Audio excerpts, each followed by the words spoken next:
ನಮಸ್ತೆ ಟಿವಿ20 ಕನ್ನಡ ವಾಹಿನಿಗೆ ಸ್ವಾಗತ.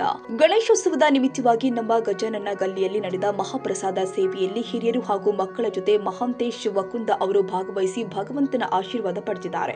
ಈ ಸಂದರ್ಭದಲ್ಲಿ ಮಾತನಾಡಿದ ಅವರು, ನನ್ನೆಲ್ಲ ಬಂಧುಗಳಿಗೆ ಒಡನಾಡಿಯಾಗಿ ಬಂದ ಸಕಲ ಸಹೋದರರಿಗೆ, ಹಿರಿಯರಿಗೆ, ತಾಯಂದಿರಿಗೆ ಹಾಗೂ ಮಕ್ಕಳಿಗೆ ಶ್ರೀ ಗಜಾನನ ಸಕಲ ಸುಖ, ಶಾಂತಿ, ಯಶಸ್ಸು, ಕೀರ್ತಿ ಹಾಗೂ ಆಯುರಾರೋಗ್ಯವನ್ನ ಕರುಣಿಸಿ ಅಂತ ಪ್ರಾರ್ಥಿಸ್ತೀನಿ ಎಂದಿದ್ದಾರೆ.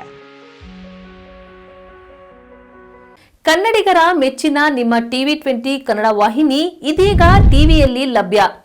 ಕರ್ನಾಟಕ ಮತ್ತು ದೇಶ ವಿದೇಶದ 360 ಡಿಗ್ರಿ ಸುದ್ದಿ ವಿವರವನ್ನ ಪಡೆಯುವುದಕ್ಕೆ ಟಿವಿ20 ವಾಹಿನಿಯನ್ನು ಲೈಕ್ ಮಾಡಿ, ವಿಡಿಯೋಗಳನ್ನು ಶೇರ್ ಮಾಡಿ, ಕಮೆಂಟ್ ಮಾಡಿ, ಸಬ್ಸ್ಕ್ರೈಬ್ ಮಾಡಿ. HCN ಕೇಬಲ್ 842 ನಂಬರ್ನಲ್ಲಿ ಹುಕ್ಕೇರಿ ತಾಲೂಕು ಹಾಗೂ ಸಂಕೇಶ್ವರದ ಸುತ್ತಮುತ್ತಲಿನ ಹಳ್ಳಿಗಳಲ್ಲಿ ಲಭ್ಯ. PCN ಕೇಬಲ್ 129 ನಂಬರ್ನಲ್ಲಿ ಹಾರುಗೆರೆ ಸುತ್ತಮುತ್ತಲಿನ ಹಳ್ಳಿಗಳಲ್ಲಿ ಲಭ್ಯ. ರಾಯಬಾಗ್ ಡಿಜಿಟಲ್ ಚಾನೆಲ್ ಕೇಬಲ್ 80ನೇ ನಂಬರ್ನಲ್ಲಿ ರಾಯಬಾಗ ತಾಲೂಕಿನ ಸುತ್ತಮುತ್ತಲಿನ ಹಳ್ಳಿಗಳಲ್ಲಿ ಲಭ್ಯ. UDCN ಕೇಬಲ್ ನೆಟ್ವರ್ಕ್ ಉಗಾರ ಸುತ್ತಮುತ್ತಲಿನ ಹಳ್ಳಿಗಳಲ್ಲಿ ನಿಮ್ಮ ಟಿವಿ20 ಕನ್ನಡ ವಾಹಿನಿಯೂ ಲಭ್ಯ.